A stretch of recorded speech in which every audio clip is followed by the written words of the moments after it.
सत्यनारायण भगवान की संपूर्ण कथा। शास्त्रों में बताया गया है कि सत्यनारायण व्रत कथा का पाठ करने से व्यक्ति को 1000 यज्ञ करने के बराबर पुण्य फल की प्राप्ति होती है। सत्यनारायण भगवान व्रत कथा में भगवान विष्णु के सत्य स्वरूप के बारे में बताया गया है। इस व्रत का पाठ करने से घर में सुख समृद्धि का वास होता है और भगवान विष्णु की कृपा बनी रहती है।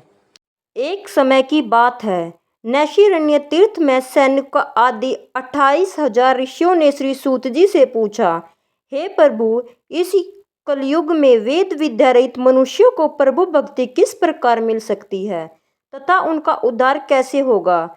हे मुनि श्रेष्ठ, ऐसा कोई तप बताइए जिससे थोड़े समय में ही पुण्य मिले और मन वांछित फल भी मिल जाए। इस प्रकार की कथा सुनने की हम इच्छा रखते हैं। सर्वशास्त्रों के ज्ञाता सूत जी बोले, हे वैष्णवों, मैं पूज्य, आप सभी ने प्राणियों के हित की बात पूछी है, इसलिए मैं एक ऐसा श्रेष्ठ व्रत आपको बताऊंगा जिससे नारद जी ने लक्ष्मी नारायण जी से पूछा था और लक्ष्मीपति ने मुनि श्रेष्ठ नारद जी से कहा था। आप सब इसे ध्यान से सुनिए। एक समय की बात है, योगीराज नारद जी दूसरे के हित की इच्छा के लिए अनेकों लोकों में घूमते हुए मृत्युलोक में जा पहुँचे। वहां जाकर अनेक योनियों में जन्मे प्राय सभी मनुष्यों को अपने कर्मों द्वारा अनेकों दुखों से पीड़ित होते देखा। उनका दुख देख नारद जी सोचने लगे कि कैसा यत्न किया जाए जिसके कारण ये निश्चित रूप से मानव के दुखों का अंत हो जाए। इसी विचार पर मनन करते हुए वह विष्णुलोक में गए। वहां वह देवों के ईश नारायण की स्तुति करने लगे, जिनके हाथों में शंख चक्र गदा और पद्म थे, गले में वरमाला पहने हुए थे। स्तुति करते हुए नारद जी बोले, हे भगवान, आप अत्यंत शक्ति से संपन्न हैं। मन तथा वाणी भी आपको नहीं पा सकती। आपका आदि मध्य तथा अंत नहीं। निर्गुण स्वरूप सृष्टि के कारण भक्तों के दुख को दूर करने वाले आपको मेरा नमस्कार। नारद जी की स्तुति सुन विष्णु भगवान बोले, हे मुनि श्रेष्ठ, आपके मन में क्या बात है? आप किस काम के लिए पधारे हैं, उसे निसंकोच कहो। इस पर नारद मुनि बोले कि मृत्युलोक में अनेक योनियों में जन्मे मनुष्य अपने कर्मों के द्वारा अनेकों दुखों का पालन कर रहे हैं। हे नाथ, आप मुझ पर दया रखते हैं तो बताइए कि वे मनुष्य थोड़े प्रयास में ही अपने दुखों से कैसे छुटकारा पा सकते हैं। श्री हरि बोले, हे नारद, मनुष्यों की भलाई के लिए तुमने बहुत अच्छी बात पूछी है। जिसके करने से मनुष्य मोह से छूट जाता है, वह बात मैं कहता हूँ, उसे सुनो। स्वर्गलोक व मृत्युलोक दोनों में एक दुर्लभ उत्तम व्रत है जो पुण्य देने वाला है। आज प्रेमवश होकर मैं उसे तुम्हें बताता हूँ। श्री सत्यनारायण भगवान का यह व्रत अच्छी तरह विधान पूर्वक करके मनुष्य तुरंत ही यहाँ सुख भोग कर मरने पर मोक्ष प्राप्त होता है। श्री हरि के वचन सुन नारद जी बोले कि उस व्रत का फल क्या है और उसका विधान क्या है। यह व्रत किसने किया था, इस व्रत को किस दिन करना चाहिए, सभी कुछ विस्तार से बताए। नारद जी की बात सुनकर श्री हरि बोले, दुख व शोक को दूर करने वाला, यह सभी स्थानों पर विजय दिलाने वाला मानव को भक्ति व श्रद्धा के साथ शाम को श्री सत्यनारायण की पूजा धर्म परायण होकर ब्राह्मणों व बंधुओं के साथ करनी चाहिए। भक्ति भाव से वह नैवेद्य केले का फल, घी, दूध और गेहूं का आटा सवाए ले। गेहूं के स्थान पर साठी का आटा, शक्कर तथा गुड़ लेकर वह सभी भक्षण योग्य पदार्थों को मिलाकर भगवान का भोग लगाएं। ब्राह्मणों सहित बंधु बांधवों को भी भोजन कराए। उसके बाद स्वयं भोजन करे। भजन कीर्तन के साथ भगवान की भक्ति में लीन हो जाएं। इस तरह से सत्यनारायण भगवान का यह व्रत करने पर मनुष्य की सारी इच्छाएं निश्चित रूप से पूरी होती है। इस कली काल अर्थात कलयुग में मृत्युलोक में मोक्ष का यही एक सरल उपाय बताया गया है। श्री सत्यनारायण व्रत कथा का पहला अध्याय संपूर्ण। बोलिए श्री सत्यनारायण भगवान की जय। सत्यनारायण व्रत कथा का दूसरा अध्याय। सूत जी बोले, हे ऋषियों, जिसने पहले समय में इस व्रत को किया था उसका इतिहास कहता हूँ, ध्यान से सुनो। सुंदर काशीपुरी नगरी में एक अत्यंत निर्धन ब्राह्मण रहता था। भूख प्यास से परेशान वह धरती पर घूमता रहता था। ब्राह्मणों से प्रेम करने वाले भगवान ने एक दिन ब्राह्मण का वेश धारण कर उसके पास जाकर पूछा, हे विप्रिय, नित्य दुखी होकर तुम धरती पर क्यों घूमते हो? दीन ब्राह्मण बोले, मैं निर्धन ब्राह्मण हूँ, भिक्षा के लिए धरती पर घूमता हूँ। हे भगवान, यदि आप इसका कोई उपाय जानते हो तो बताइए। वृद्ध ब्राह्मण ने कहा है कि सत्यनारायण भगवान मनोवांछित फल देने वाले हैं, इसलिए तुम उनका पूजन करो। इसे करने से मनुष्य सभी दुखों से मुक्त हो जाता है। निर्धन ब्राह्मण को व्रत का सारा विधान बताकर अंतर्ध्यान हो गए। ब्राह्मण मन ही मन सोचने लगा कि जिस व्रत को वृद्ध ब्राह्मण करने को कह गया है, मैं उसे जरूर करूंगा। यह निश्चय करने के बाद उसे रात में नींद नहीं आई। वह सवेरे उठकर सत्यनारायण भगवान के व्रत का निश्चय कर भिक्षा के लिए चला गया। उस दिन निर्धन ब्राह्मण को भिक्षा में बहुत धन मिला, जिसे उसे बंधु बांधवों के साथ मिलकर श्री सत्यनारायण भगवान का व्रत संपन्न किया। भगवान सत्यनारायण का व्रत संपन्न करने के बाद वह निर्धन ब्राह्मण सभी दुखों से छूट गया और अनेक प्रकार के संपत्तियों से युक्त हो गया। उसी समय से वह ब्राह्मण हर माह इस व्रत को करने लगा। इस तरह से सत्यनारायण भगवान के व्रत को जो मनुष्य करेगा वह सभी प्रकार के पापों से छूटकर मोक्ष को प्राप्त होगा। जो मनुष्य इस व्रत को करेगा वह भी सभी दुखों से मुक्त हो जाएगा। सूत जी बोले कि इस तरह से नारद जी ने नारायण जी का कहा हुआ श्री सत्यनारायण व्रत को मैंने तुमसे कहा। हे विप्रिय, मैं अब और क्या कहूँ। ऋषि बोले, हे मुनिवर, संसार के उस विप्रिय से सुनकर और किस किस ने इस व्रत को किया, हम सब इस बात को सुनना चाहते हैं। इसके लिए हमारे मन में श्रद्धा का भाव है। सूत जी बोले, हे मुनियों, जिस जिसने इस व्रत को किया है वे सब सुनो। एक समय वही विप्रिय धन व ऐश्वर्य के अनुसार अपने बंधु बांधवों के साथ इस व्रत को करने को तैयार हुआ। उसी समय एक लकड़ी बेचने वाला बूढ़ा आदमी आया और लकड़ियां बाहर रखकर अंदर ब्राह्मण के घर गया। प्यास से दुखी वह लकड़हारा उनको व्रत करते देख विप्रिय को नमस्कार कर पूछने लगा कि यह आप क्या कर रहे हैं। तो उन्होंने बताया कि व्रत कर रहा हूँ तथा इसे करने से क्या फल मिलेगा, कृपया मुझे भी बताइए। ब्राह्मण ने कहा कि सब मनोकामनाएं पूरी हो जाएगी। यह सत्यनारायण भगवान का व्रत है, इनकी कृपा से ही मेरे घर में धन धान्य आदि की वृद्धि हुई है। विप्रिय से सत्यनारायण व्रत के बारे में जानकर लकड़हारा बहुत प्रसन्न हुआ। चरणामृत लेकर वह प्रसाद खाने के बाद वह अपने घर गया। लकड़हारे ने अपने मन में संकल्प किया कि आज लकड़ी बेचने से जो धन मिलेगा उसी से श्री सत्यनारायण भगवान का उत्तम व्रत करूंगा। मन में इस विचार को ले बूढ़ा आदमी सिर पर लकड़ियां रखकर नगर में बेचने गया, जहां धनी लोग ज्यादा रहते थे। उस नगर में उसे अपनी लकड़ियों का दाम पहले से 4 गुना अधिक मिलता है। बूढ़ा प्रसन्नता के साथ दाम लेकर केले, शक्कर, घी, दूध, दही और गेहूं का आटा लेकर सत्यनारायण भगवान के व्रत की अन्य सामग्री लेकर अपने घर गया। वहां उसने अपने बंधु बांधवों को बुलाकर विधि विधान से सत्यनारायण भगवान का पूजन और व्रत किया। इस व्रत के प्रभाव से वह लकड़हारा धन, पुत्र आदि से युक्त होकर संसार के समस्त सुख भोग अंत में बैकुंठ धाम चला गया। श्री सत्यनारायण व्रत कथा का दूसरा अध्याय संपूर्ण। बोलिए सत्यनारायण भगवान की जय। सत्यनारायण भगवान की व्रत कथा का तीसरा अध्याय। सूत जी बोले, हे श्रेष्ठ मुनियों, अब आगे की कथा कहता हूँ। पहले समय में उल्कामुख नाम का एक बुद्धिमान राजा था। वह सत्यवक्ता और जितेंद्रिय था। प्रतिदिन देवस्थानों पर जाता और निर्धनों को धन देकर उनके कष्ट दूर करता था। उसकी पत्नी कमल के समान मुख वाली तथा सती साध्वी थी। भद्रशिला नदी के तट पर उन दोनों ने श्री सत्यनारायण भगवान का व्रत किया और उसी समय साधु नाम का एक वैश्य आया। उसके पास व्यापार करने के लिए बहुत सा धन भी था। राजा को व्रत करते देखकर वह विनय पूर्वक पूछने लगा, हे राजन, भक्तिभाव से पूर्ण होकर आप यह क्या कर रहे हैं? मैं सुनने की इच्छा रखता हूँ, तो आप मुझे बताइए। राजा बोले, हे साधु, अपने बंधु बांधवों के साथ पुत्रादि की प्राप्ति के लिए एक महाशक्तिमान श्री सत्यनारायण भगवान का व्रत व पूजन कर रहा हूँ।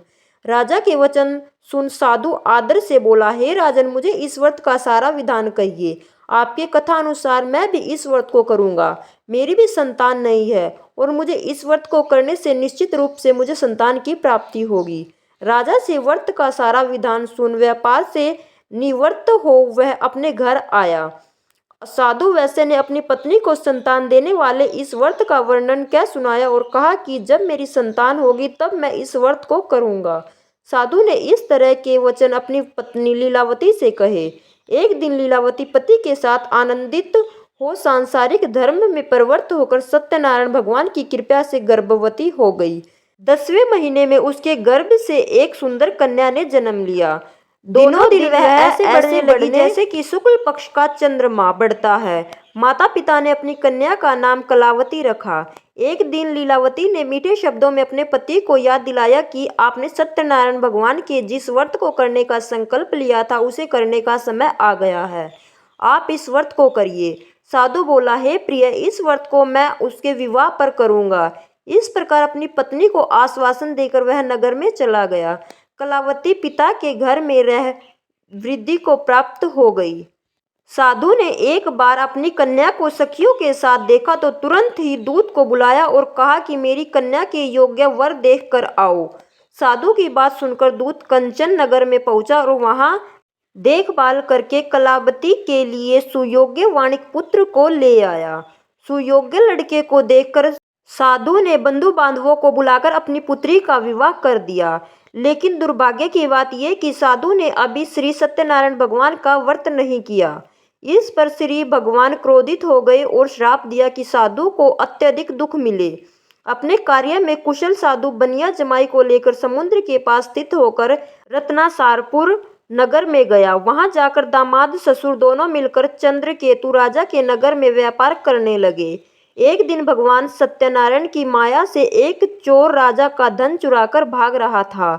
उसने राजा के सिपाहियों को अपना पीछा करते देख चुराया हुआ धन वहां रख दिया जहां साधु अपने जमाई के साथ ठहरा हुआ था। राजा के सिपाहियों ने साधु वैश्य के पास राजा का धन देखा।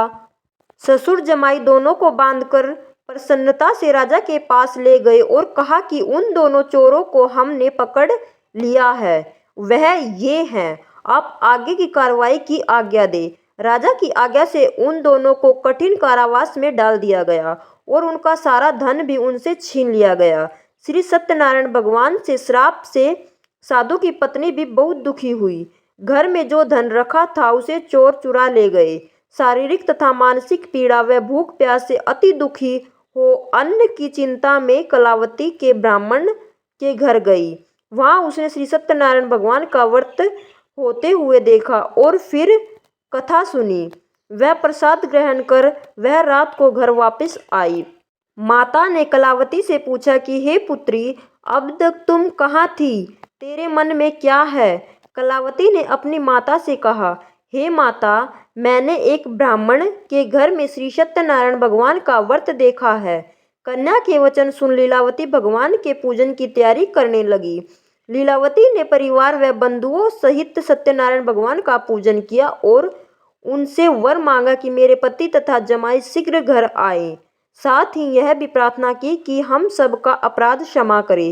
श्री सत्यनारायण भगवान इस व्रत से संतुष्ट हो गए और राजा चंद्रकेतु को सपने में दर्शन दे कहा कि हे राजन, तुम उन दोनों वैश्यों को छोड़ दो और तुमने जो उनका धन लिया है उसे वापस कर दो। अगर ऐसा नहीं किया तो मैं तुम्हारा धन, राज्य व संतान सभी को नष्ट कर दूंगा।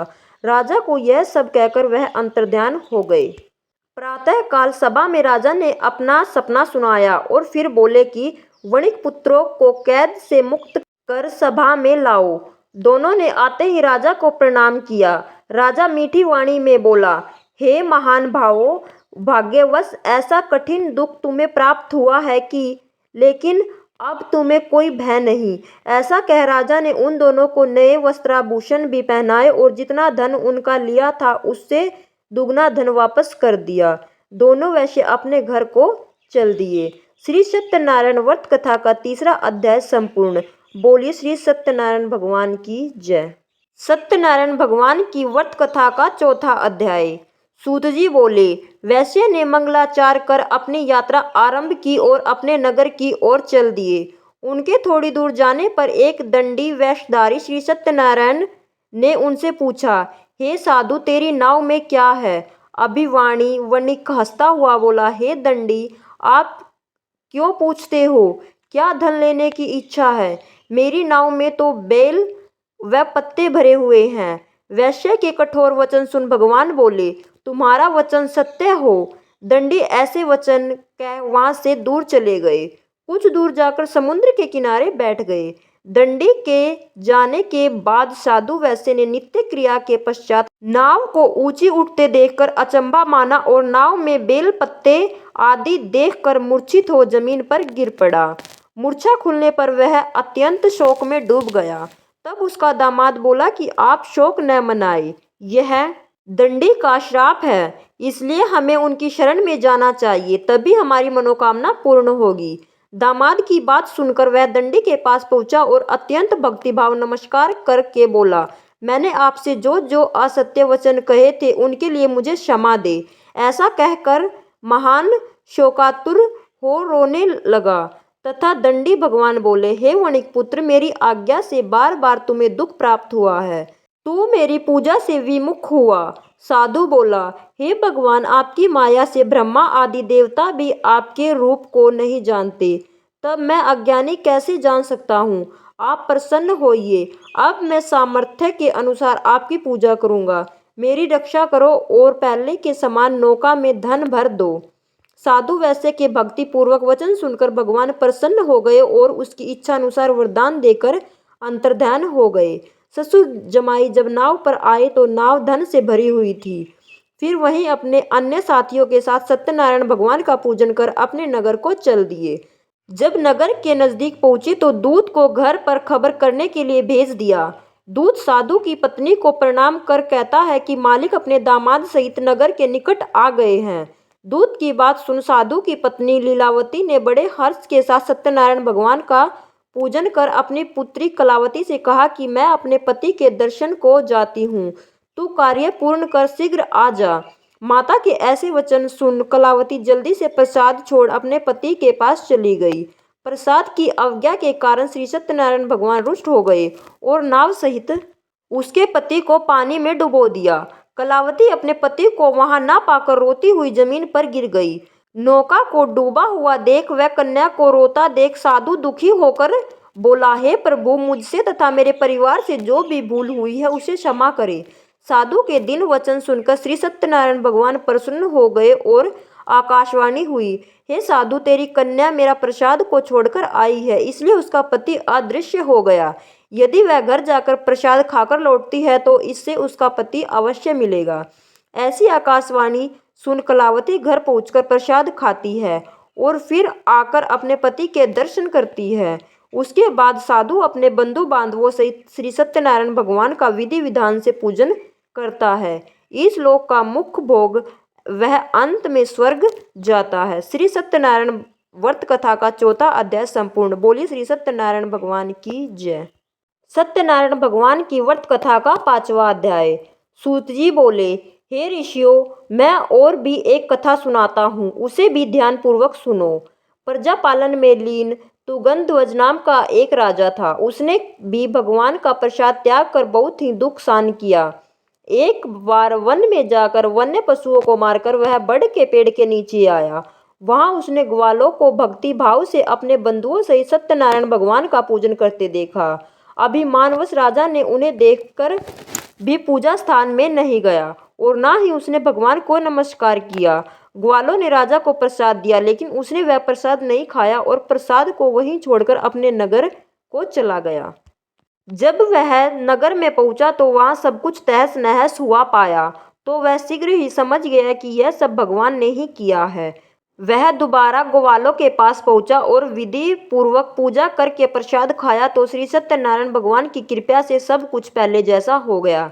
दीर्घ काल तक सुख भोगने के बाद मरणोपरांत उसे स्वर्गलोक की प्राप्ति हुई। जो मनुष्य परम दुर्लभ इस व्रत को करेगा तो भगवान सत्यनारायण की अनुकंपा से उसे धन धान्य की प्राप्ति होगी। निर्धन धनी हो जाता है और भयमुक्त हो जीवन जीता है। संतानहीन मनुष्य को संतान सुख मिलता है और सारे मनोरथ पूर्ण होने पर मानव अंतकाल में बैकुंठ धाम हो जाता है। सूत जी बोले, जिन्होंने पहले इस व्रत को किया है, अब उनके दूसरे जन्म की कथा कहता हूँ। वृद्ध सतानंद ब्राह्मण ने सुदामा का जन्म लेकर मोक्ष की प्राप्ति की। लकड़हारे ने अपने अगले जन्म में निषाद बनकर मोक्ष प्राप्त किया। उल्कामुख नाम का राजा दशरथ होकर बैकुंठ हो गए। साधु नाम के वैश्य ने मोरध्वज बनकर अपने पुत्र को आरे से चीरकर मोक्ष पाया। महाराज तुंगध्वज ने स्वयंभू होकर भगवान में भक्तियुक्त हो कर्म कर मोक्ष पाया। श्री सत्यनारायण व्रत कथा का 5वां अध्याय संपूर्ण। बोलिए श्री सत्यनारायण भगवान की जय।